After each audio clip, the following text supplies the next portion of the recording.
You're listening to Coffee and Sports from Wire to Wire Sports Network on the National Streaming Sports Roku channel.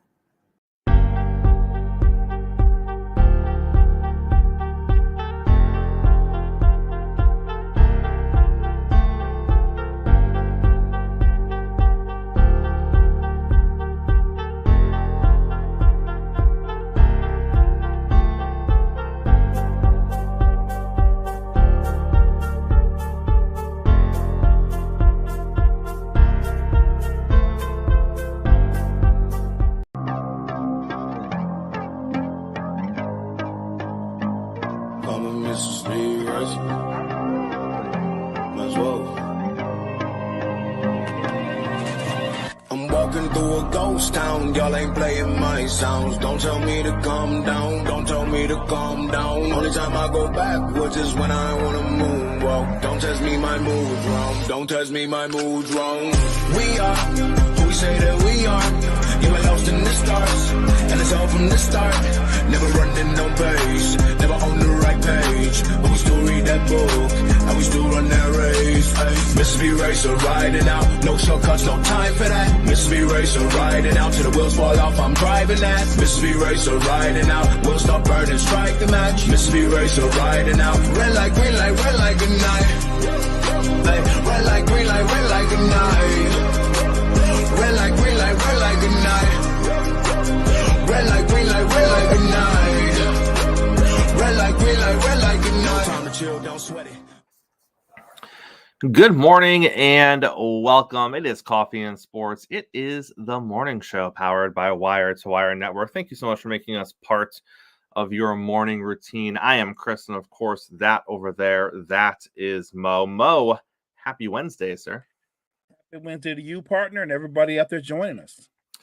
Mo, I wanted to open the show with this today. I think it's ridiculous, but maybe I'm completely off base here. So I was watching the New York Jets game a couple of days ago, and I saw, as it happened for the first time, the Garrett Wilson catch, as we are now coining it. And I said to myself, that's a pretty damn good catch. Not a big Jets fan, is what it is. And it was a pretty damn good catch. I didn't think in the moment that it was going to be renowned as the catch of the NFL season thus far, but also I didn't have a bunch of other NFL catches this year to look at to say whether it was or it wasn't. In the moment, I just thought, Mo, it was a pretty good catch. But in the few days since the Garrett Wilson catch, somehow, for some reason, we have entered into this hot debate about whether or not it was better than the Odell Beckham Jr. catch. And Mo, I know we haven't talked about this, but for me, I look at this and I don't know where the argument is coming from, aside from the fact that it was a one-handed catch. I look at the Odell Beckham Jr. catch, and I don't even put them into the same spectrum. The Garrett Wilson catch, again, it was a nice catch, but everything happened basically in front of him.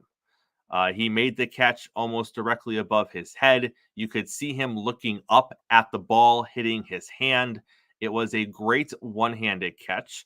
He did get his body in bounds, so credit for that. But for me, Mo, that's basically where the comparison stops. Because then I look at the Odell, and I did this. I had to go pull it up on YouTube because I was like, am I just misremembering the Odell Beckham Jr. catch? Do I just think it was that incredible when it wasn't really that incredible? And Mo, you go back and you watch the Odell Beckham Jr. catch, and before he catches the ball, he's interfered with. He basically has the entire front of his jersey ripped down to the ground. And then he still manages to go airborne, catch the ball behind his head, not in front of him, not looking up at it where he sees the ball going into his hands. He is completely in the air, hand behind his head. He cannot see the football, Mo. He catches it with 3 fingers and basically in a tomahawk motion goes from behind his head to tucking it into his body as he hits the ground in the corner of the front of the end zone, getting himself inbounds and completing the process of the catch. For me, Mo, it's not close. It's not close. And I don't care that the Giants were losing at the time of the catch. I don't give a crap what the catch meant to the moment of the game. We're talking about what was the better catch. We're not talking about which catch had a bigger impact on the team that season or the game in that moment. So I don't care about the score of the game. I don't care about how much the Giants lost to the Cowboys that day. I don't care about what the Garrett Wilson catch could potentially do for the New York Jets season. None of that matters to me, Mo. If you're saying, Chris, what is the better catch? I'm just looking at everything involved in the play in which the catch was made. And again, for me, Mo, it ain't close. It's OBJ, and you're not even the same. Am I wrong? What was the Wilson catch that great? I'm sorry. I'm with you. OBJ full extension. You mentioned something that people don't talk about. He was passing it. There was a flag on the play. There was a flag on the play. He played through it, couldn't see the football, felt it, and the highlight, 3 fingers, and he pulled it in, staying in bounds and going through the. Come on, man. It's not even close. I get it. I think Jets fans, maybe some NFL fans or pundits are prisoner of the moment. We're talking about the actual act of the catches. It's not close. I don't think they belong in the same category. The OBJ catch was so electric in the moment. I can't speak for you, but I watched it over and over and over and over. Matter of fact, it was such a big moment in football. I think it propelled him to be on the cover of Madden. I think it did. But it was a much better catch. I'm not knocking Garrett Wilson's because that was a great catch. They don't belong in the same category. Mo, days and weeks after the OBJ catch, if you went to the school playground or you went to the local park, you had young children saying, "Watch me do the Odell. Throw me the ball. Let me do the Odell." Mo, I don't think people this week are at the school playground or at the local park saying, "Let me do the Garrett Wilson," because it's not the same. It does not hit the same way at all. Let me do the Garrett Wilson. No, I'm with your partner on that. That doesn't even sound right. Yeah, look, OBJ not only has the talent, but the nickname is much better. Let me do the Odell, not the Garrett Wilson. That sounds like somebody who lives next door to Mr. Rogers, the Garrett Wilson. We had the NFL trade deadline yesterday. Let's go through it, Mo. We're gonna grade the trades for both teams as far as just what the trade meant for them, quality of the overall trade, did they get fleeced or not? Let's start with the Detroit Lions acquiring edge Zadarius Smith from the Cleveland Browns. The Lions get defensive end Zadarius Smith. They also get a 2026 7th round draft pick. And the Cleveland Browns in return get a 2025 5th round pick and a 2026 6th round pick. First of all, if you are Zadarius Smith, what a day to be alive. To go from playing on that Cleveland Browns defense in that division where everyone's going in the right direction but you, in that division where everyone's got an offense but your team, and now you wake up this morning and you are a Detroit Lion. Everything tastes better, Mo. The muffins taste better. Yes. The coffee tastes better. The air smells nicer. And you go from purgatory in the NFL to I think probably playing in the NFC Championship game this season. Also, let's not forget, if you're the Detroit Lions, you were trying to find a way not to necessarily replace Aiden Hutchinson, but to fill the gap that Aiden Hutchinson left, not only this season, but obviously next season while he's coming back from the injury as well. Because, Mo, as you know, it's not like we're going to start next season and Aiden's going to be good to go and right back where he was this season. It's a process. So you needed to do something for the rest of this season and to bridge into next season as Aiden is recovering. Mo, for me, across the board, if I'm the Detroit Lions, I don't know how it's not an A. You're getting a Pro Bowl pass rusher. You're getting someone that is going to plug and play and make an immediate impact on the defensive side. You're filling a need that was created by injury.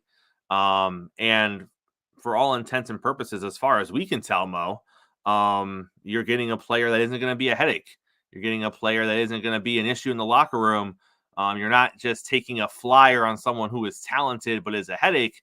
It seems like you're getting a good player and you're getting a good personality in your locker room as well. So for the Lions point, I'm going A.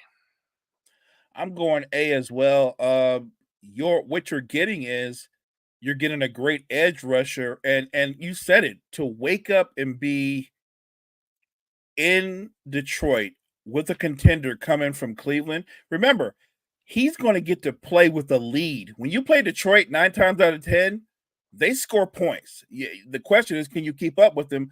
But when they score points, an edge rusher gets to peel back, and I think he's the perfect move for Detroit.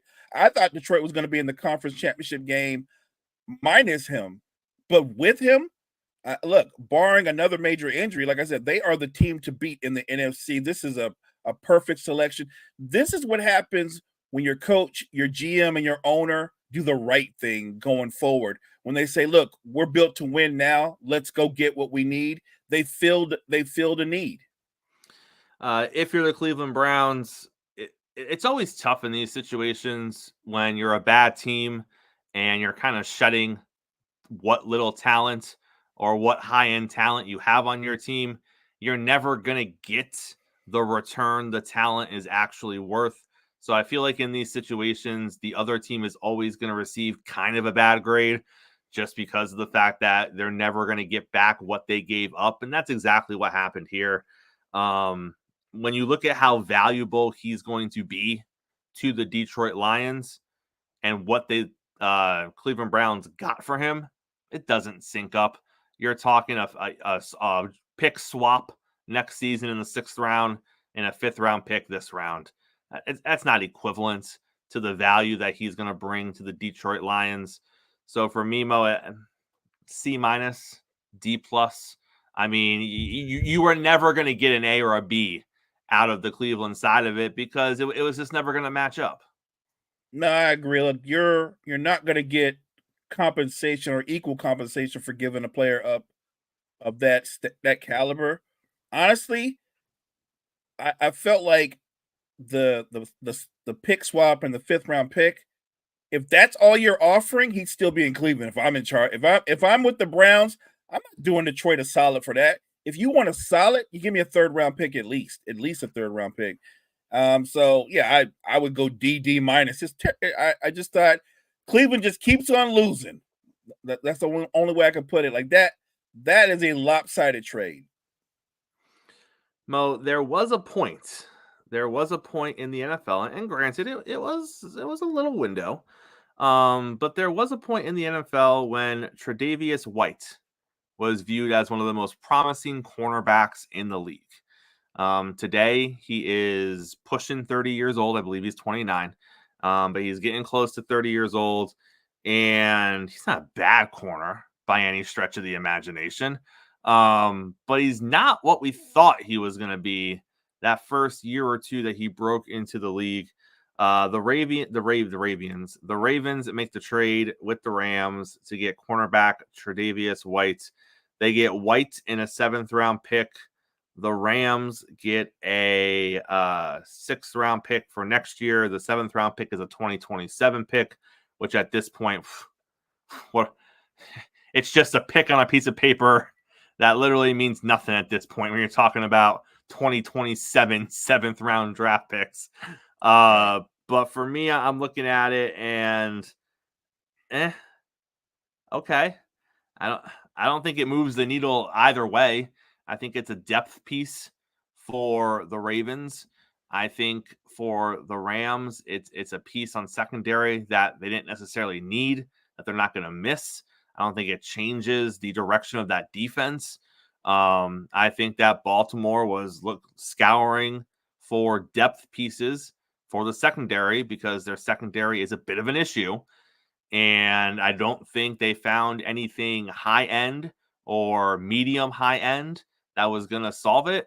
So what did they do? They went third tier. And I think this is what it is. This is a third tier move. It's a body. It's probably better than the depth pieces they have right now. And they said, maybe we like what we see on film. Maybe we can make something work in our system.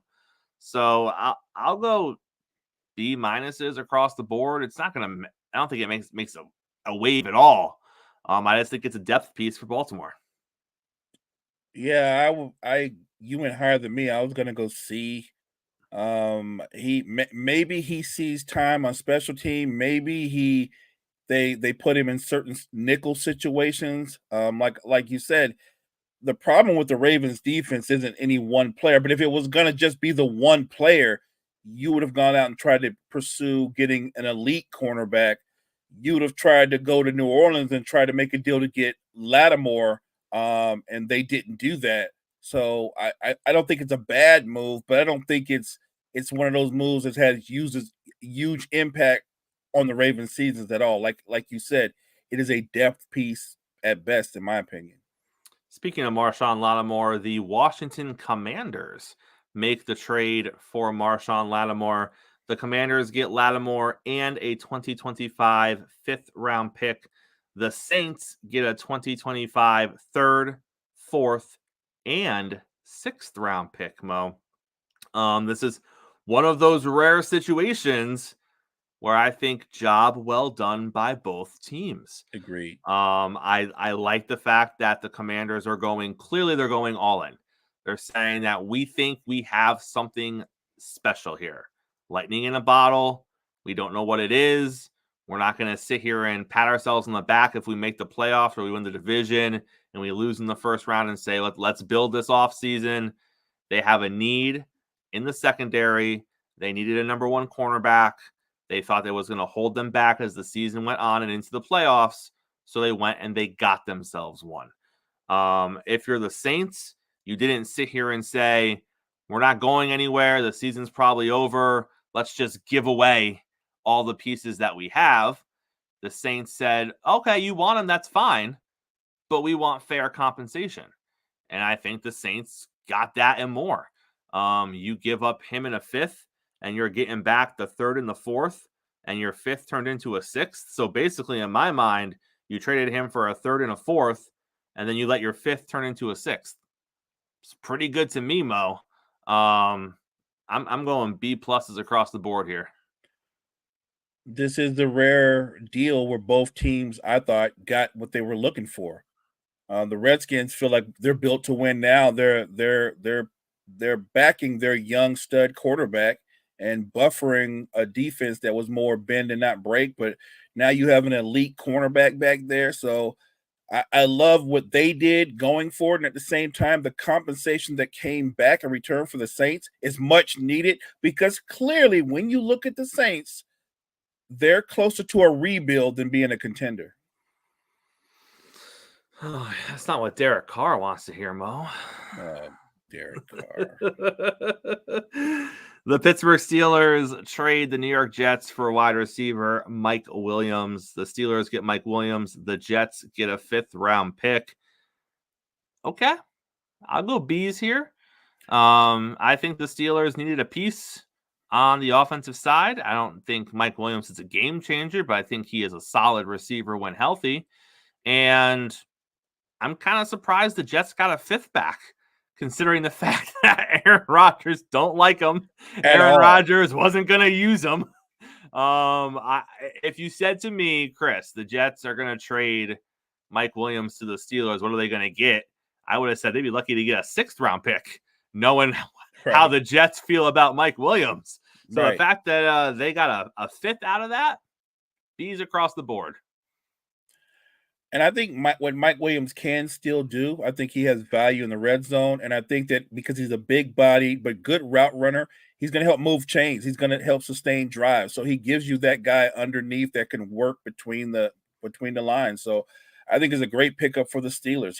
He can become to Russ what a lot of tight ends are. He can become that safety valve guy that works the middle of the field. So I like it. And while the Steelers weren't done yesterday, they addressed both sides of the football. They went out and they got edge rusher Preston Smith from the Green Bay Packers. The Steelers get Smith. The Packers get back a 2025 7th round draft pick. This one was a little bit of a head scratcher for me as far as the Packers go. Mo, you know as well as I know that pass rushers don't grow on trees. Smith is 31 years old.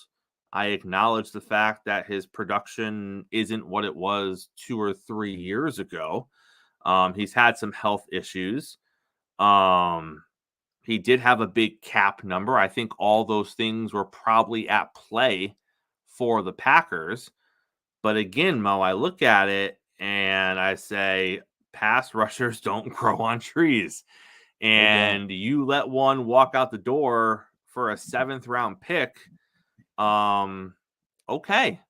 I'm going to go B for the Steelers because you got yourself, when healthy, above average pass rusher in the NFL. I'm going to go D for the Packers because I guess it helps you with your cap space, but looking at over the cap though, he's still accounting for a dead space hit for the next couple of seasons of like $21 million or something. So, right. I mean, I'm not a gymnastics number guy in the NFL. So maybe the numbers are going to be the numbers and they're going to work out the way the Packers want them to after this season, because I know that stuff happens. But for right now, I don't see what the Packers are doing there.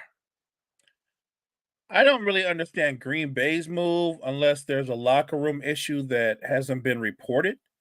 But I can understand what the Steelers are going to do. I think he still can make plays. He's still an effective edge rusher. I think they're going to play. He's going to be more of a situational player for them.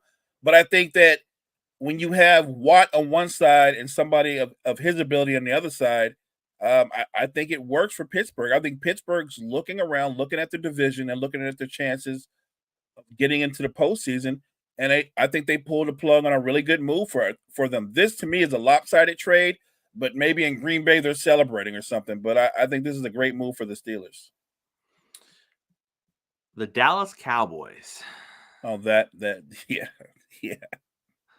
The Dallas Cowboys traded a 4th round draft pick to get wide receiver Jonathan Mingo from the Carolina Panthers and a 7th round draft pick back in return.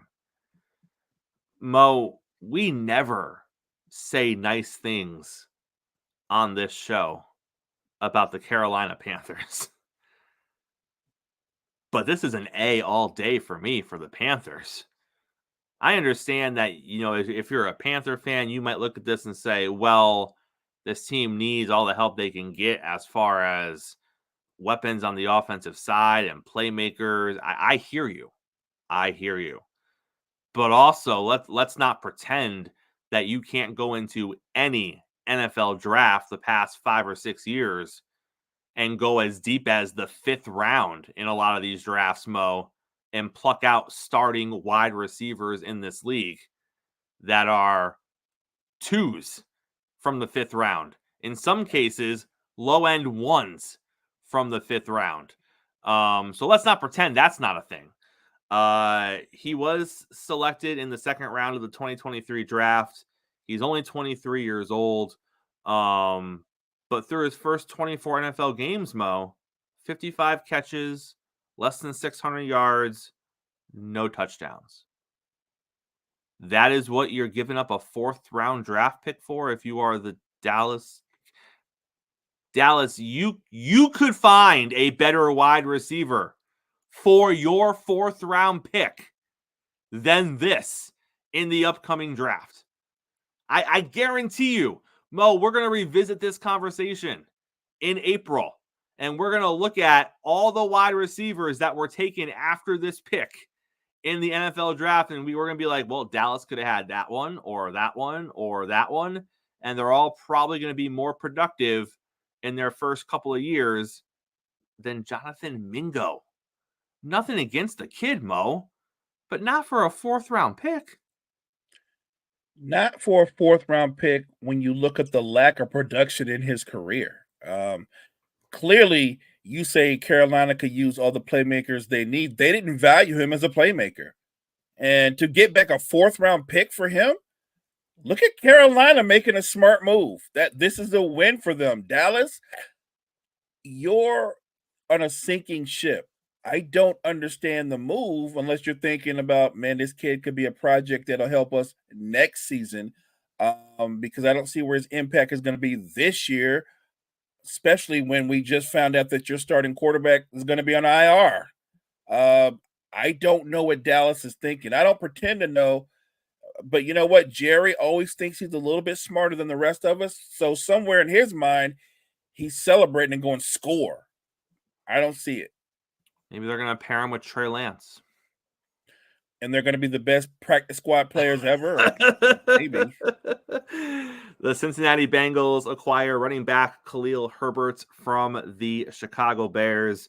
The Bengals get Herbert. The Bears get a 7th-round draft pick. All right. I'll give it B's across the board. It's needs. I don't think the Bears really valued Herbert. I think he was just a body in the running back room. Right. And if you're the Bengals, you needed depth at the running back position, and they probably went out there and surveyed the landscape and said, of what's available for what we want to spend, a 7th-round draft pick, that's probably our guy. And there you go. So it fills a need. You get an extra pick if you're the Bears, and you just next guy up in the running back room. Yeah. Because I don't think they really valued him that much. So No. it is what it is, Mo. I think both teams got what they wanted out of this trade. Like you said, I don't think the Bears were losing any sleep over it. Like they might even be celebrating like we got a pick out of this. Like, okay, we'll take it. Look, Cincinnati clearly needed the depth, and he might actually get some carries with the Bengals. So it's a good trade for both teams. Speaking of the Bengals, as a Dolphin fan, I love what Mike Gesicki is doing over there with the Bengals right now. He had huge numbers in Miami with not great quarterbacks.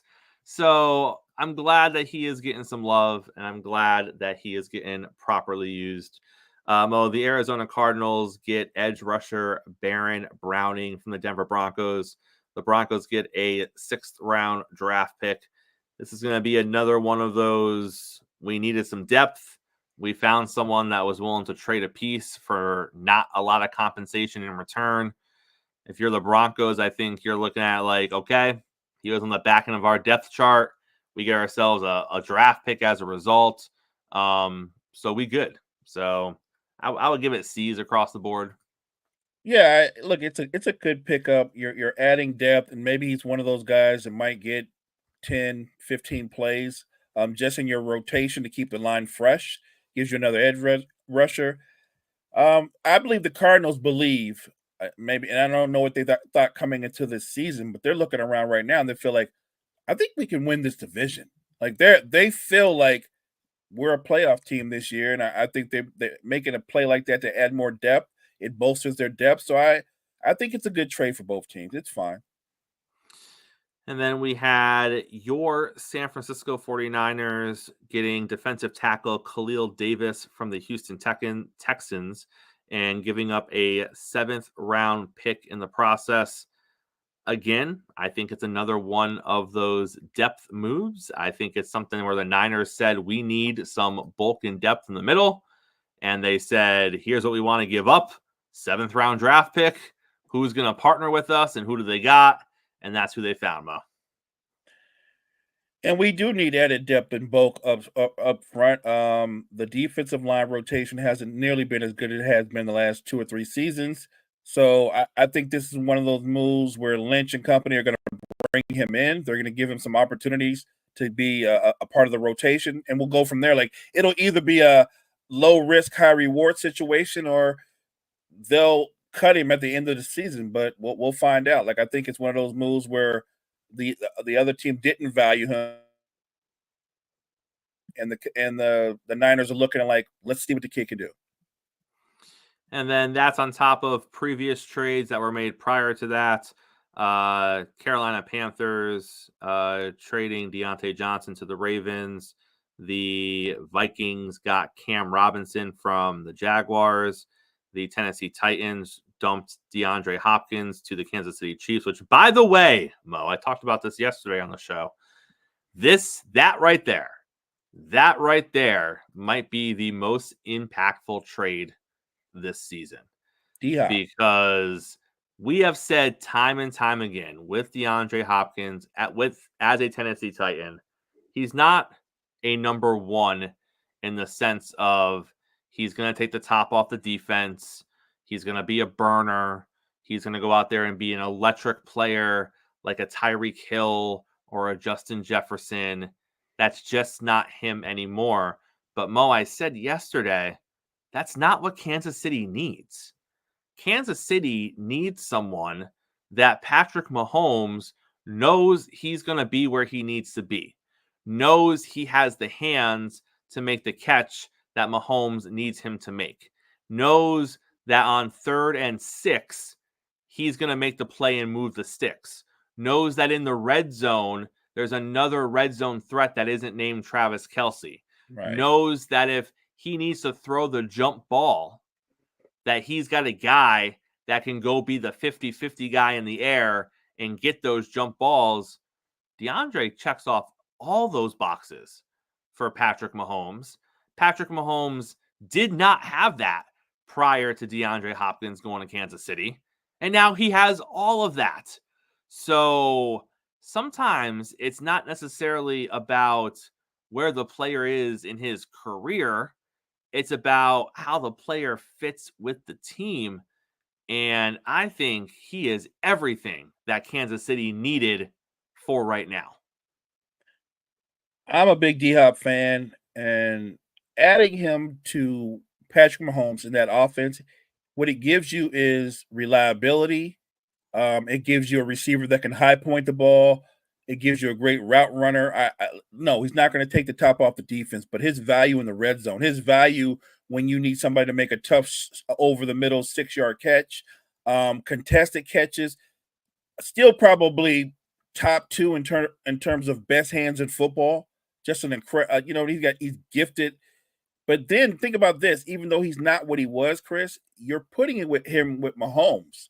So I feel like playing with Patrick Mahomes in some way elevates him to something close to what he was at his peak.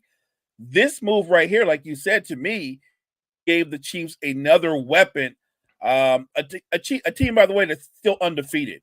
You gave Patrick Mahomes not a number one, but a guy who's going to make number one plays throughout the season. And well, that's the second thing I talked about yesterday. Are the Chiefs going to go undefeated? Now, here was my take on it yesterday. They got the Bills in 2 weeks in Buffalo. If they knock off the Bills in Buffalo, now they got the Chargers on their schedule as well, but I don't think the Chargers are going to beat them. That game is in Arrowhead. If they knock off the Bills in Buffalo, my opinion was the only other game they have to worry about is the second to last week of the season when they go to Pittsburgh. That's it. Because there's a bunch of nothing burgers on this schedule right now. I think Buffalo is the hardest one they play. After the Bills, I think it's the Steelers that are the second hardest. And then I would probably put the Chargers as the third hardest game remaining on their schedule. But Mo, here's what they got left. They got the Broncos. They got the Bills. They got the Panthers. They got the Raiders. They got the Chargers. They got the Texans. they got the Browns, they got the Steelers, and they got the Broncos again. And I don't think the Texans match up well with them. So I didn't even include Houston in the mix of being able to beat them because I just don't think that's a good matchup for the Texans. So I think, Mo, if they beat Buffalo in 2 weeks, I think you might be looking at an undefeated team. Because when they roll into Pittsburgh, they'd be rolling in there at 15-0. And at that point, they're playing for the undefeated season. Say what you want about teams in that, the championships matter the most. We just want guys healthy. You can say all those things. Patrick Mahomes knows what he's up against, Mo. Patrick Mahomes, if he's sitting at 15-0 going into Pittsburgh with Denver to close out the season in a game that is probably going to be a win, you know Patrick's sitting there saying, Brady did this. Let me check this off my Tom Brady list because that's who he's being compared to is Tom Brady. So let him check that off the list, Mo, because then he's going to say, and then we got to go win it all and do what Brady didn't do and do what only one other team ever did. And that was that 72 Miami Dolphins team. Let me be a part of that history, Mo, because there's no way he's not thinking about that if we get to 15-0.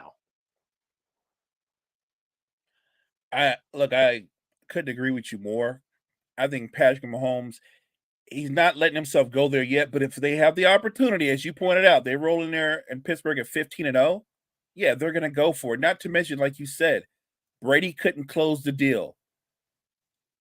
He's being compared to Tom Brady. He could cut that comparison in half if he were able to not only go undefeated, but close the deal and win a Super Bowl. Matter of fact, I would say the argument would be made, never mind that Brady has more Super Bowl titles, they're going to go, Mahomes did what he couldn't do, right? And he will have won back to back. He would have done a three-peat. He'd stand alone there on that figure. So, look, I think Patrick Mahomes is well aware of history. And I don't mean this like he's not a selfish player, but he's thinking team first, but he's also thinking about that other conversation. I think you're right. If they beat Buffalo, it becomes very real that the Kansas City Chiefs could go undefeated, and then that becomes very interesting. As you know, you're a Dolphins fan. The Dolphins, especially the remaining players from that 72 Dolphins team, they always toast when the last undefeated team loses, and they might be sweating bullets this particular season. Mo, let's shift our conversation a little bit and talk about some NFL quarterback stuff. It wasn't that long ago. That Tom Brady was being asked a question about quarterbacks in the NFL today. And Tom's answer was very thoughtful, and it was very interesting, and it was very revealing. Tom basically said that NFL quarterbacks today are nowhere near the caliber of NFL quarterbacks from when he was playing in the league. And he didn't just let that comment sit there. He went in there and he talked about it a little more. And he talked about the fact that, in his opinion, Mo, the quarterback position today is, for lack of a better term, dumbed down. You have guys coming straight out of college, some guys coming out of systems in college that are not comparable to NFL systems, and they're coming into the NFL and they are starting at quarterback day one in the NFL. And Tom Brady's point there was, you couldn't do that when I played quarterback because playing quarterback was more complex back then. Playing quarterback was more complicated. Playing quarterback required you to sit for a year, or in some cases, multiple years before you were even deemed ready to be given the keys to the franchise and go play quarterback. Now, people were split on that, Mo. You know how it is, old guard, all this nonsense. And there have been examples of quarterbacks recently who have found success early. But Mo, you can easily argue for any quarterback who did find success early, a Joe Burrow, a CJ Stroud, Andrew Luck. What would they have found if they sat for a year? How good would they have been if they waited 2 years before they played? We don't know. We don't know what that looks like. But then, Mo, you take a look around the NFL and you look at the NFL quarterbacks that have not been able to develop over the past couple of seasons. And you have to begin to ask yourself, Mo, does the NFL have a quarterback development issue? Is the NFL struggling to develop quarterbacks at the rate they should be? And here is some of the names that we are looking at. Obviously, we start with Anthony Richardson because he is the most recent young quarterback to be benched. But Anthony Richardson, benched, 22 years old. Bryce Young, although he is playing now, he was benched. Trey Lance, benched. Justin Fields, benched, then traded. Will Levis was benched. Zach Wilson, benched multiple times in his career. Mac Jones was benched in New England. Kenny Pickett was benched in Pittsburgh. These are all quarterbacks: Kenny Pickett, Mac Jones, Zach Wilson, Will Levis, Justin Fields, Trey Lance, Bryce Young, Anthony Richardson. These were all quarterbacks, Mo, that at one point were thought to be the future of their franchises, and they never developed into that. Is this just a situation of picking quarterbacks is hard, and not every quarterback you pick is going to be the guy, and you're going to have situations, Mo, where quarterbacks just don't work out, and we're just highlighting the quarterbacks that didn't work out? Or is this a situation where, yeah, they didn't work out, but it's because the teams couldn't properly develop them to be NFL quarterbacks? Because remember, Mo, most of these guys right here, Anthony Richardson, Bryce Young, Trey Lance, Justin Fields, Will Levis, Zach Wilson, Mac Jones, Kenny Pickett, were all viewed coming out of college as guys who could be franchise quarterbacks. So when you look at the list and you look at how none of them are currently viewed, let's be honest, as franchise quarterbacks right now in the NFL, is that a happenstance of they just weren't good enough? Is that a happenstance of we just can't develop quarterbacks the way we used to? Does the NFL have a quarterback development issue, Mo? I actually think they do. I do think some of that has to be on some of these guys aren't good enough, but I think predominantly most of these guys, they're coming into the league in an era where front offices, franchises are low on patience, and they want instant gratification. And I look at Jordan Love. I look at other young quarterbacks who sat a year or two and learned their craft before being put out there. I'm looking at Bryce Young. You knew when you drafted him what his physical stature were. You knew what his skill sets were, and you brought in an OC that said, we have a system that he has to adapt to, not let's adapt to his skill sets and put a system around him. You knew you had a horrible offensive line when you drafted him. So you basically set him up for a David Carr-like beating his first couple seasons in the NFL. Yeah, I absolutely think throughout the league, and I'm not saying all franchises, but predominantly most franchises, they're low on patience. They draft these guys, and then 2 or 3 years, they spit them out. We could go back a little bit further. Look at Mitchell Trubisky. I don't think he lacked talent, but I don't think people took the time to go, let's teach him his craft. Maybe he needs to sit a year. What it was is they put him out there to start instantly, and they were like, wow, this guy's not playing that well. He wasn't ready. And I don't think he's the first. So for every Jaden Daniels that's doing what he's doing this year, I think there are a lot more Will Levis and Mitchell Trubisky's. There just are. And I think that if these quarterback gurus are truly quarterback gurus, they have to be honest to their front office and go, I can work with this guy. I can get him. I can coach him up, but he needs time. What he doesn't need to do is be out there starting on Sundays right away because he's clearly not ready. I definitely think there's a developmental issue with the quarterback position, and it has a lot to do with owners being impatient and wanting instant results. I don't know what you do with that, but I think that's real.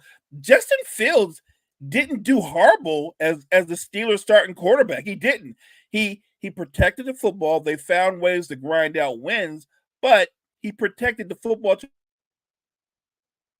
He wasn't throwing the ball down the field. I don't think he was ever developed. He came into the league, Chris, with incredible athleticism, but no one taught him how to play the position of quarterback. I'm looking at some of these other young quarterbacks that are playing right now. Drake May is taking his lumps. Eventually, Michael Penix will be playing in Atlanta in a year or two. But Penix has the advantage of playing behind an established quarterback and learning his trade. A lot of these guys, you know and I know, Richardson has no business being out there. No business. No. And I'm not trying to kill the kid, but he has no business being out there right now. He literally, he is the poster child for you need to sit him for a year or two at best to learn his craft. And Mo, the other part of, not the other part, but another part of this argument is the teams they go to. You look at a Baker Mayfield. Baker wasn't terrible in Cleveland, but he fell out of favor very quickly in Cleveland, and he was made to carry the burden of this team is failing because of Baker Mayfield. His next pit stop was a bigger dumpster fire than the Cleveland Browns and the Carolina Panthers, where he left Carolina thinking, this guy is washed. This guy is terrible. We thought he was below average in Cleveland. He is a dumpster fire in Carolina. Next thing you know, he's traded to the Rams, doesn't even practice, goes out and wins a football game on Monday Night Football. Then he gets traded to the Bucs the following season, and in the wake of Tom Brady walking out the door, takes the Bucs to the playoffs. And now we're looking at Baker Mayfield like, well, wait a minute. He couldn't have been that bad when he was the same Baker Mayfield that was in Cleveland for 3 years, same Baker Mayfield that played a god-awful year in Carolina. What about Sam Darnold? Sam Darnold was seeing ghosts on Monday Night Football when he was a New York Jet. And now he's leading the Minnesota Vikings. These aren't different quarterbacks, Mo. These are the same guys. So you look at it and you have to... There is no answer, right? We're not going to sit here and we're going to solve the mystery this morning. But there's a lot more to it than just the quarterback isn't good enough. Especially when you're talking about guys that look at Geno Smith. Geno Smith didn't do much in New York, but then as the resurgence on the back end of his career was Seattle, he had a couple of great seasons in Seattle. So a lot of this is also, did they build the team around them first? And Mo, to your point, I think we live in an NFL today where a lot of times the thought process is, we got to get a quarterback. If we don't have the quarterback, we have nothing. Let's get the quarterback. And it's a quarterback-driven league. Every year in the draft, which positions get the most tout? It's the quarterback position. So you get all these teams that got to get the quarterback, but then what don't they have? They have no offensive line. They have no weapons for the quarterback. They have no defense. So you got a quarterback and you got a decent running back and you got a decent number 1 and number 2 receiver, and you can't score 35 points a game is what your defense is giving up. And then you're putting the quarterback in all these bad positions, so they got to come from behind and play from behind the entire time. This isn't what it used to be, Mo, where a team would be bad for 3 or 4 years because they were drafting everything but quarterback. You go back and you look at the 80s and the 90s where teams had 3 or 4 bad years in a row. I mean, look at the Green Bay Packers. I know they had Aaron Rodgers. I understand that. But Mo, they were prepared for Aaron to leave because they started drafting young skill position talent, knowing that there was going to come a point when Aaron walked out the door and they weren't going to pay those veteran skill positions anymore on the offensive side, and they needed to have the next wave of talent ready for when the next quarterback took over, which they knew was Jordan Love. We didn't know that. We thought that Jordan Love couldn't play football because we never saw him play football. But Jordan Love can play football, and he has weapons on that team. And those weapons were there because they were preparing for him to be the quarterback. Did Aaron Rodgers love it? No, Aaron Rodgers didn't love it. He didn't like playing with rookie wide receivers towards the end of his career, but they were preparing for what was next. You look at the Kansas City Chiefs. They had Alex Smith. He was serviceable. They were winning games with Alex Smith, but they knew he wasn't the future. So they went and they draft Patrick Mahomes. They knew he was going to sit, and they had talent there. They drafted Tyreek. They had Kelsey, and they allowed him to develop a rapport with those guys. And I know Patrick Mahomes is one of one. It's not an apples to apples comparison here, Mo, but that's what today looks like. Yesteryear, it was a 2 or 3 year process. You sucked. You were awful for a couple of years, but you had skill positions. You were sitting there like, man, if we could just get so-and-so the football. Well, Right. We're not ready yet. We're not ready to get so-and-so the football because we're still building the O-line, or we still need a running back and a tight end, or we're still getting the secondary ready. And then when teams thought they were almost a finished product, they went and they got the quarterback. And then they were ready to rock and roll. But Mo, what we see a lot today is let's get the quarterback first. But you're not ready to go. You don't have the other pieces. And then, Mo, like you said, what is it at most? A 3-year window, which is generous. Because a lot of times it's year 1, and we better feel good about you halfway through year 2. Otherwise, we're starting to look at replacement plans, because if we don't feel good about you come Thanksgiving year 2, we may not think you're the guy, and you may need to get out of here. So really, Mo, even though on paper it may not happen until year 3, it's already kind of happened in the middle of year 2. Yeah, the pressure mounts with these young quarterbacks coming out. To Jaden Daniels' credit, to some of these other ones that have shown some signs, I give them credit. But I think that, like, a good example is, look at the Patriots. You know you're not built to win, right? Clearly you're not built to win. You've got your quarterback. Even though he's shown some signs, I don't know if I would have played him as soon as they did. I would still have Jacoby Brissett in there because, like you said, I need to get some talent around him. I need to buffer that offensive line. I need to set my franchise quarterback up for success. Most franchises right now in the current NFL aren't doing that. They're like, put him out there.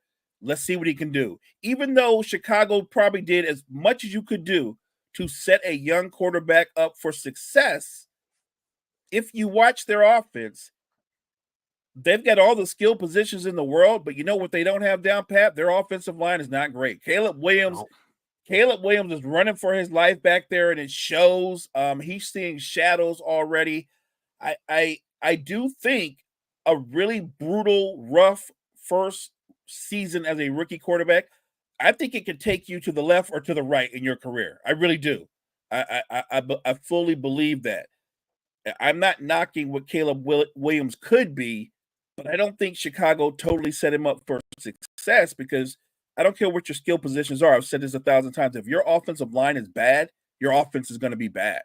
That's just the reality of football. 100% on board with the idea that there's a developmental issue throughout the NFL. There just is, and it shows, and it's a lack of patience. Teams don't want to sit there and go, sit on the bench for a couple of years and you'll be ready. Like you said, we're going to draft the wide receiver. We're going to draft your running back. We're going to draft that quarterback and the edge rusher. We're going to do everything we can to set you up for success and then put you out there. Jordan Love, to his credit, I'm sure he didn't want to sit on the bench, but the way the Packers did things, because like you said, you and I didn't know if he could play or not, but come to find out, lo and behold, they knew what they were talking about. He did develop, and when he was ready to play, everything's in place for him. Young, talented wide receivers, good offensive line, a solid defense. Most teams don't do it that way anymore. They just throw them out there and see what happens.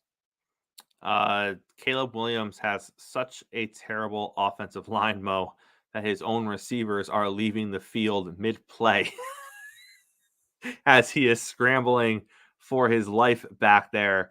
It is not. I saw DJ Moore. I saw DJ Moore walk off the field, and when he did it, Chris, I was like, "Is he injured?"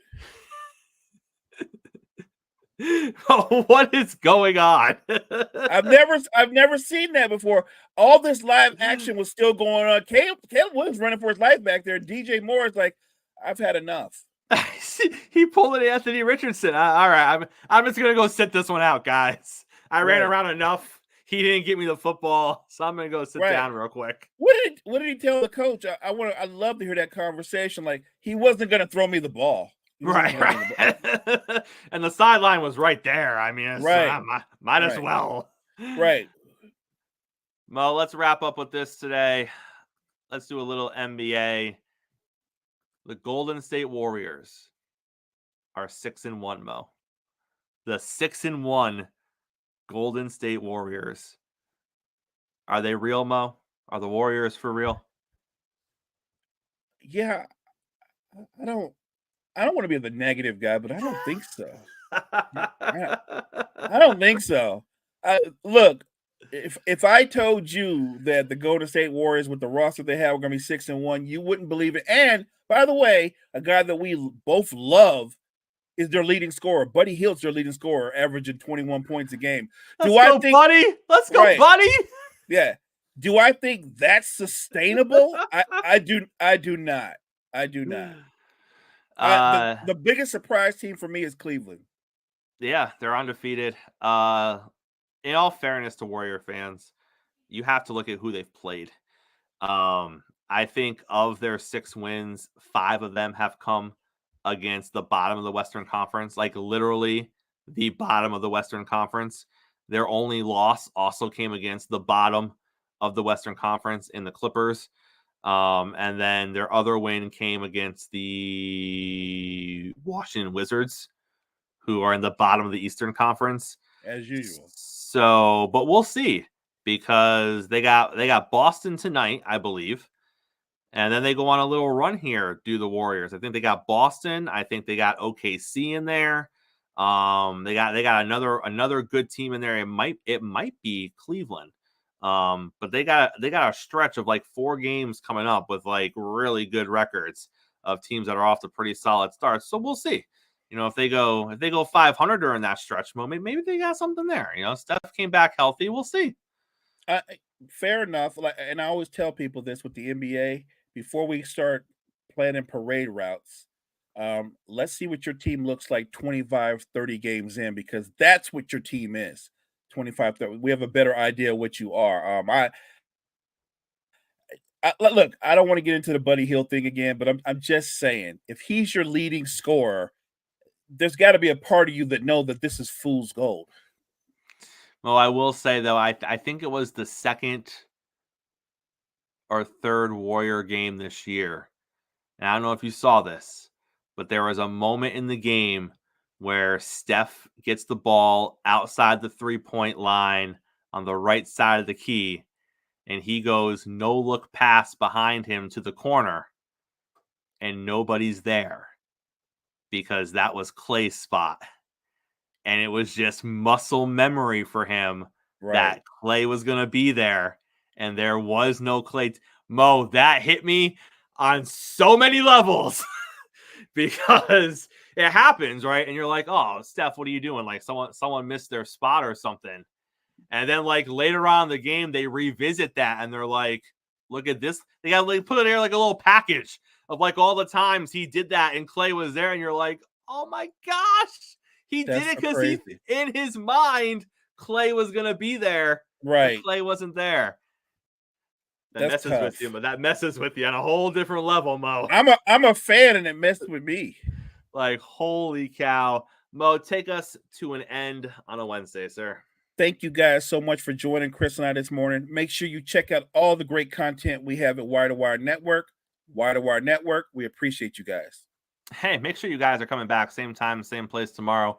We are making our NFL picks. They may not be accurate, but they are damn sure going to be entertaining. So make sure you are here for all of that and more. Coffee and Sports. It's the morning show powered by Wire to Wire Network, and we'll see all of you tomorrow.